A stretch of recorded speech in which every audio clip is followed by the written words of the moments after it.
feature. Now, during this COVID-19 era, it is imperative for our country to apply an all-hands-on-deck approach, calling on all experts and professionals to weigh in on the conversation. So at the end of the day, and at the end of it all, the BVI will come out victorious. Today, we are joined by former legislator Dr. Kedrick Pickering. He is here to weigh in on the current state of the territory. But viewers, you will have to wait till we get back from a quick commercial break. So this is 284, and we will be right back. Is business slow, cash flow down, hosting an upcoming event? We can help. Advertise with 284 Media and take your business or event to the next level by enhancing your present marketing and messaging strategies. Allow our team of experts to create a personalized ad that sets your business apart from all the rest. This could be your business or event. So, what are you waiting for? Contact our marketing team at 284media@cctbvi.com. Advertising with us works. Viewers, welcome back. As I said, we are joined today by Dr. Kedrick Pickering.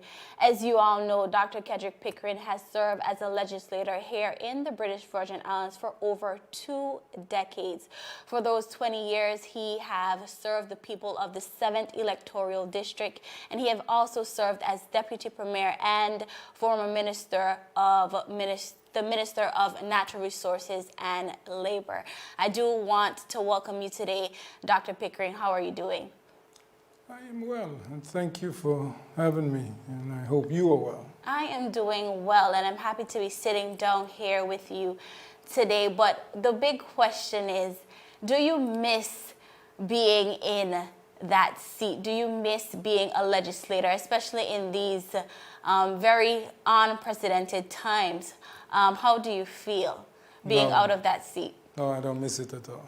You don't miss it at all? I think that people would be a bit sad to hear that. But as I said before, I think in these times you really have to apply an all-hands-on-deck approach. And as a legislator that have served for so long in different capacities, but as well as in your profession as a physician, I think you can lend a lot to the conversation. I actually had the pleasure of picking up 2 of the articles that you have written in the Beacon. So I want to speak a little bit about that because I see that you've been lending your voice to the conversation via these articles. But the first one that I had the pleasure of reading was about a second wave of COVID-19. Now, in this article, you spoke about many facets of life that have been affected by the pandemic. You mentioned the economic effects, the social effects that COVID-19 may have on our territory. You told persons to prepare for the second wave and encourage persons to stay vigilant. Now, persons are asking, and persons might be wondering, how do we stay vigilant? Well, Kyla, it's important first and foremost for us all to pay attention to what is taking place around us. Not only locally here in the BVI, but in our region and beyond. I think that most of us have access to the news. Most of us have access to the media, and it's COVID-19 basically dominates our everyday lives, and so it's important that all of us pay attention. We don't have to go far to see what's happening in our neighboring islands of the United States Virgin Islands, how the number of cases have now skyrocketed over the last couple of weeks and the last few days. And thus far we have been still holding our own and haven't had that sort of increase. So it's important for us to just pay attention and stay vigilant. I agree. In your other article, it was actually entitled, VI Warned Against Celebrating Too Soon.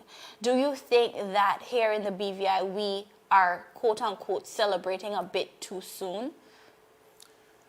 Well, you know, it's a two-folded question, because so far we've been fortunate and we haven't had any increase in the number of cases, which speaks volumes to the fact that not only is the government handling the situation but also that all of us as citizens are paying attention and in large ways we are doing our part to help ensure that we don't get, a flare-up in cases. But not celebrating too soon also means that we've got to continue to do the things that we are told to do. We must wear a mask. We must observe social distancing, and we must continue to practice, personal hygienic practices. The things are simple. It doesn't cost us that much to do them. And if we continue to do the things that we are doing, I think we will continue to be the envy of the Caribbean, because all around us, throughout the region, people are experiencing an upsurge in the number of cases, and so far we've been holding steady. So I think we need to congratulate ourselves overall that we continue to stay where we are, but also to ensure that we don't let our guards down. I agree with you. I think, as you said, I think we're doing great as a territory, but some persons might be of the opinion that the BVI may be running a bit scared. When I say so, and when persons say so, we translate that into saying that are we putting health over economy? What kind of effects will this and our approach have on our economy? So my question to you would be, do you think the BVI is doing a good job with juggling our health? Yes, but the economy? Yeah, I think so far the government has done, a good job of balancing the whole system of maintaining our health and protecting the economy. Look, if you pay attention to what has happened in the Caribbean in the last 2 weeks, the Bahamas have gone on total lockdown after reopening their borders to visitors. Jamaica is now struggling with a rapid increase in number of cases after they also started welcoming back visitors. The United States government, through the CDC, has also put out warning travel warrants to the United States Virgin Islands, the Bahamas, Barbados, and Jamaica, because these countries have all shown increase in the number of cases. So I think thus far we have done a good job of balancing the concerns of our health with the overall economic needs of the territory. Okay, so I would really like to hear your stance on the reopening of borders. Are you for it? Are you against it? How do you feel about it? It's a policy decision, and policies have to be based on information. Having, been in the seat of government myself, and know more often than not that your decision making is based on the information that is available to you. We may not necessarily have all the information that our government of the day has access to. So it's easy for any one of us to say that we should and we shouldn't. But those who are charged with the responsibility of the decision making must make the decision based on the information that is available to them.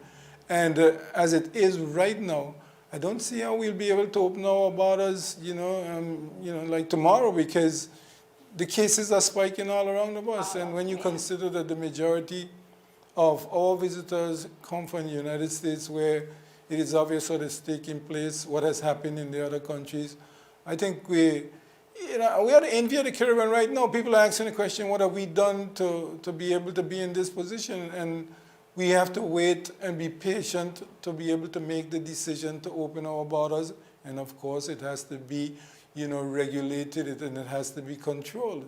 So I think right now where we are, I don't think we're ready to open our borders. Understood.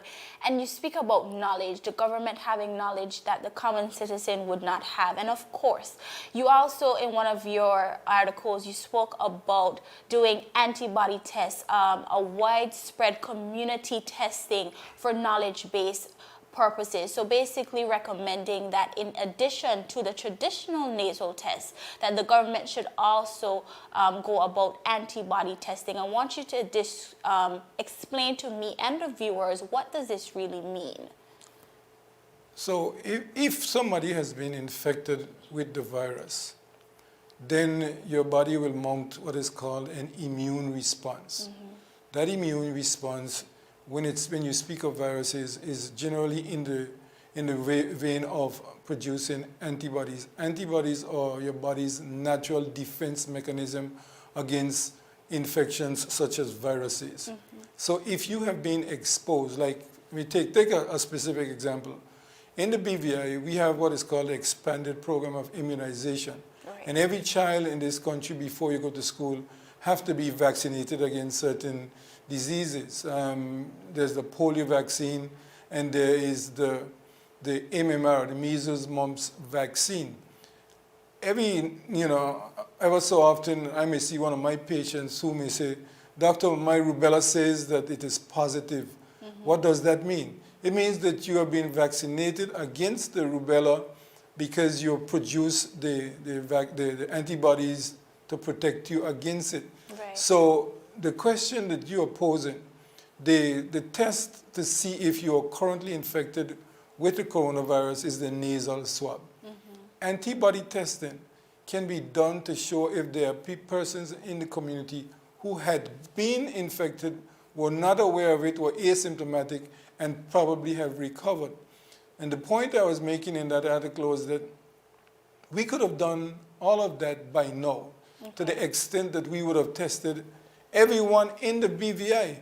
We could have done that. Joshua Nike is a classic example. We had, a scare that there might have been a case originated from Joshua Nike, and the health team jumped into action, and immediately after a couple of days we had screened everybody on Joshua Nike. If we had started that process several weeks ago, we would have by now basically had screened the entire country. We would then have a sense of what is happening on the ground in the BVI and be in a much better position to make the decisions of which I spoke earlier, because that is how you make decisions based on information. But in addition to that, what I'm suggesting is that we would also have been able to contribute to the body of scientific literature that exists. Because if you follow these discussions, especially on the big news network, they talk about the research and the studies that have been done, et cetera, et cetera. We could have been contributing to that whole process, because we would have by now tested our entire population. We would be able to say, well, we had no positive cases like we did in Joshua Nike. We could categorically state we had no cases on Joshua Nike. But in addition to that, if we had now started doing the antibody testing, we would have a very good sense of, in fact, whether or not people had been infected and they weren't aware of it. So we would have then be able to tell the world, look, this is the work we've done, this is the conclusions we can draw from it, and it will help to make decisions not only here, but beyond. Do you think we have the resources to go about it in that way? We could have found the resources. We could have access to resources, because the United Kingdom government gave us a number of antibody of test kits to do the various testings for our population. And so there's no reason why we couldn't. We could have. It wasn't going to be that expensive to allocate a small amount of our budget.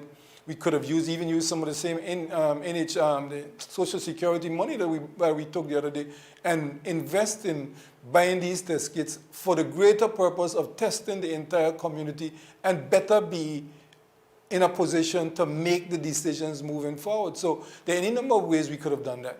I do understand. So what I'm hearing you saying is basically we have to research for ourselves. We have to get that information. Of course, we don't know what information the government is currently acting on, but we ourselves could have contributed to our knowledge and what is really going on in the BVI, correct? Absolutely. I mean, we must not limit ourselves because we think we are small. Right. I mean, we must think as big as anybody can think. I mean, we're only limited by our own minds. If we think big, I mean, when I was growing up in the BVI, for example, if I never even dreamed that the BVI would have something like what we are doing now, being interviewed on a local television station.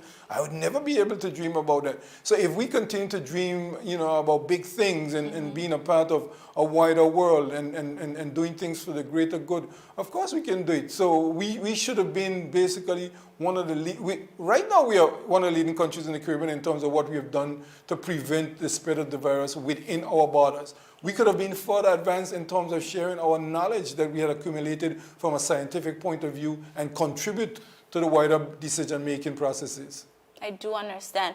So now, of course, in the midst of a pandemic, we see across the world, across the globe, governments are now, I would somewhat say, prioritizing locals. With resources being scarce, we see governments prioritizing locals. And right now in the BVI, that have been causing a bit of a rift. And of course, you being the former Minister of Natural Resources and Labor, how do you feel about the discussions that have been going on surrounding this conversation? So, it's an excellent question and a very topical issue that I think needs a lot of public debate. There are two ways to look at it. The government of any country, its primary responsibility is to its own citizens. That is a unspoken rule that any country has to abide by. You have to protect your own first and foremost. As a friend of mine said, charity begins at home. But the second aspect of it is the context in which we as a BVI country exist right now. You're speaking specifically about the recent policy that has prohibited people who are either with work permits or work permit exemptions from re-entering the country. Yes. Am I correct? That's the question you're asking? Yes, I am. Look, the BVI labor force consists of more than 50% of the workforce is non-local. Mm-hmm. In fact, some of the recent studies have shown that as much as 60% of your labor force is non-local. Right. You're basically saying that your economy depends on workers from other countries. However you classify them, however you call them, whatever terminology you use, that's it. But the fact is that the bulk of your labor force is non-local. And the best explanation I've heard was, a former Minister of Education, Honorable Lloyd Black, when he said that what it means that for every 10 jobs in the BVI, every 10 jobs, there are only 4 BVI landers that can even fill those positions. And so you've got to see it in that context. Mm-hmm. You extend the discussion a little further. People who are given work permit exemptions in the British Virgin Islands, there are 3 classes. Number 1, if you're married to a belonger, and before you obtain your belonger status, you're entitled to a work permit exemption. Right. It allows you to live and work in the country with your spouse and not to be under immigration control in a way that you can be deported from within the context of your marriage. Right. The second category is any person who have gone through our school system and have graduated from secondary school. You're entitled for a work permit exemption. The reason being, we have invested in you. Education in the British Virgin Islands at primary and secondary level is free. It doesn't discriminate whether you come from Timbuktu or you live in the BVI. So therefore, it's only fair that if we've educated you, we should be able to benefit from you, that you contribute to the labor force. And so we offer a way of ensuring that by giving a work permit exemption and allowing people to be able to find a job much easier. And then the third category is anybody who have lived in the country in excess of 20 years can apply and satisfy the criteria to be given a work permit exemption. A work permit exemption is not a right, it's a privilege, understood. Mm-hmm. But people who have lived in your country for 20 years, for all intents and purposes, this is their home. Most of those persons are either married or living in stable unions, and probably most of their children are born in the BVI. If you basically just say that my spouse went away on vacation or went away for a reason, and because of the lockdown, they're not allowed to come back in the country, then you're doing untold damage to families, and therefore the social infrastructure of our country is going to be teetering on the brink of disaster. You think about it even further. Everybody who has a work permit in this country, mm-hmm. they're working for a local firm or company because you can't get a work permit on your own. You have to be sponsored by your employer. So you're saying that local businesses now cannot function because the employees had gone away for whatever purpose and cannot come back. So you're basically hamstringing the companies from they themselves being able to function properly. And then beyond that, all of the people who went away, they live somewhere. They either own their own home or they pay rent. Mm-hmm. If you stop collecting rent in this country, most persons who collect rent, they depend on the rent either to pay their mortgage or to pay their additional bills. if it's an investment. And now all of a sudden you can't collect your rent. And so you yourself start falling behind. And so the multiplicity and the multiplier effect of that particular decision is something that needs to be rethought. It has, to me, has much more negatives than positive at this point in time. So that decision might be a bit counterproductive where we are right now, because I think it's counterproductive, and because sometimes in life you make decisions based on the context in which you live, and I spoke about information earlier. But then when you look at it, you realize, hold on a minute, this needs to be rethought. The negatives are outweighing the positives. The risks are much more than benefit. It's like, in my own professional work, if I give somebody a prescription and they come back and tell me I'm having diarrhea, I'm having vomiting, I have to decide, no, I need to change that medication. It may have been, what I thought was the best in the context in which I was treating it. But for now, it's not doing you as much good as it is. I have to change it because it wasn't the right thing in that particular situation. And in that context, I think right now, that particular decision that we are speaking about is something that definitely needs to be rethought. I do understand. Now, situations in which locals should be first preference for a job in the BVI. I think this is coming out of the labor code. And if an entity cannot find or is not, does not find someone who is able to be to fill this space, who is a local. Now, how do we deal with those sorts of situations coming out of the labor code?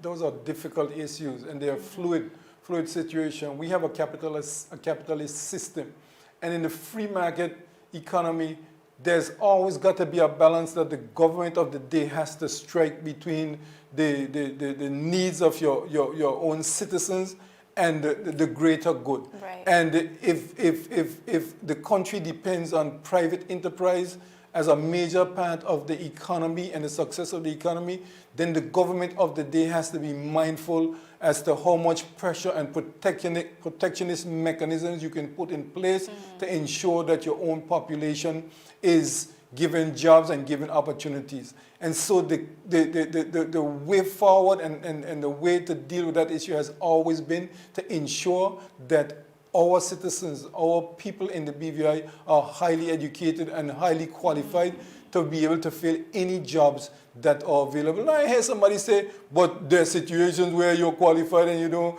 and then still put somebody else. There are always going to be those difficult situations, and that is what a government is for, to be ensured that you continue to look out for your citizens. But there are no hardcore answers to those situations, and more often than not, they have to be individualized.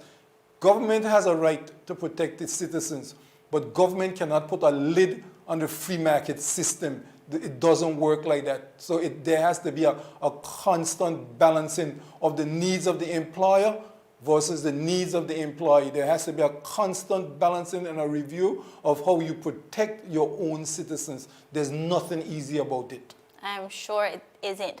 Now, when you were in office, I'm sure this is something that we have been hearing, we have been talking about, where it being local versus expat. And I think when we're sort of in a bind, we see it more so than times than others. And now I think we are really grappling with this local versus expat narrative. Now, I want to know your sentiments about it. And maybe you can lend a voice to how can we bridge that gap between these two populace? Listen, in the British Virgin Islands, the last census that was done over 10 years ago showed there were over 127 different countries represented in the BVI. The Constitution, the BVI Constitutional Order of 2007, has ingrained in it the protection of the indigenous BVI lander. In this country, from a practical point of view, almost every single person in this country is connected to somebody from somewhere else. All right. A friend of mine and I sat down the other day and went through the present members of the House of Assembly and the former members of the House of Assembly. And you can basically identify who is either married to somebody who is not a local, who have children by somebody who is not a local, whose brother or sister or aunt or uncle or cousin or somebody is married to somebody who is not from the BVI. Right. And more often than not, the situation in the BVI is such that most of the children born in the BVI are from parents who are, whether they're local or non-local, or from, there are very few people who are being born nowadays in the BVI because of parents who are both indigenous Virgin Islanders. So we are living in a multicultural, multi-ethnic society, and we cannot allow ourselves to create divisions that don't necessarily help to advance the greater good. There are difficult issues that we have to contend with, but we have got to find ways to live with each other and not find ways to create divisions that are going to destroy us. It is not going to get us anywhere because the realities of the situation are going to dictate otherwise. Most of the children born in the BVI, because BVI Islanders also like to go to the United States to have their children born. So most of the children who are born in the BVI are invariably from parents who are not indigenous BVI Islanders. Right. What are you telling those children that their parents don't have a right to be here? What are you doing to those children as they grow up? You're forcing them to choose between the place of their birth or their parents. So we are creating problems that are going to be bigger than us and are going to strangle us if we don't be careful and think clearly and carefully about what we are doing.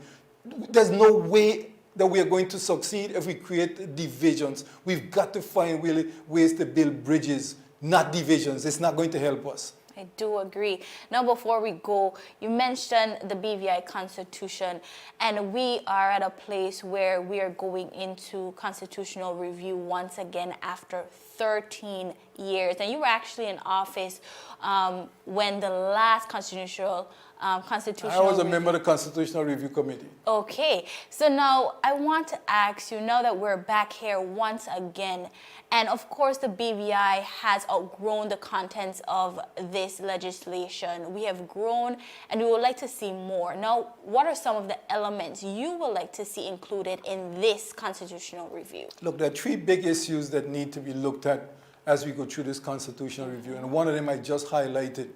We've got to go through a process of determining who is our people. That is something we've got to decide once and for all. Who is our people? My wife wasn't born here. Is she our people? Of course. She's my wife. My children that she bore are born here. Is she our people? Or because she was born in another country, she's not our people? And every single person who finds themselves in a situation like that have got to answer that question. And so in terms of constitutional review, the number one issue that a government has to contend with is protect its own people.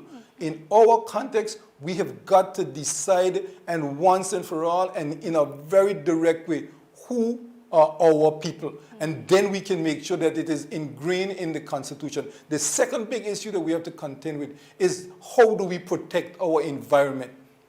Because the Constitution of 2007 speaks about a healthy environment that we must pass on to our future generations. But we now need to expand on that, because our environment, next to our people, our environment is our number one asset. So in the context of it overall, it's our number two asset.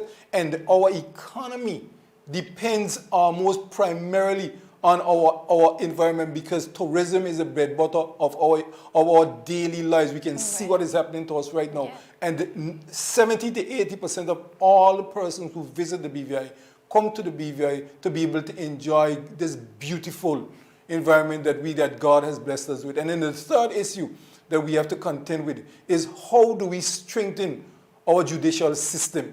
The thing that makes the United States great, the things that people look forward to this, is that everybody feels protected under the law. It doesn't matter whether you're big, small, powerful, or non-powerful. Every person feels that they can be protected under the law and that they can get due process. Ultimately, we need to ensure that we have a constitution that speaks clearly and powerfully to how our judicial system must be structured and how it can be strengthened so that every person in this country feels that no matter what happened, they can get justice under the law, and to ensure that justice denied is not justice delayed, because too much of what we see now is people have to wait for too long to have their cases tried before the court. So those three big issues I think are very important as we go through this whole constitutional review and constitutional debate. So our people, our environment, and our protection. Our judicial system. And our judicial system, to be exact. Now, Dr. Pickering, I do want to thank you for lending your voice to a conversation that needs to be had and continue to be had. At the end of the day, I want to thank you for joining me here on 284 Media. Is there anything else you would like to tell the viewers before we go? It's been my absolute pleasure to have been with you. Thanks for having me. Thank you so much, viewers. This is a 284 Media feature. Of course, I am Kyla Kinisha. Have a great afternoon.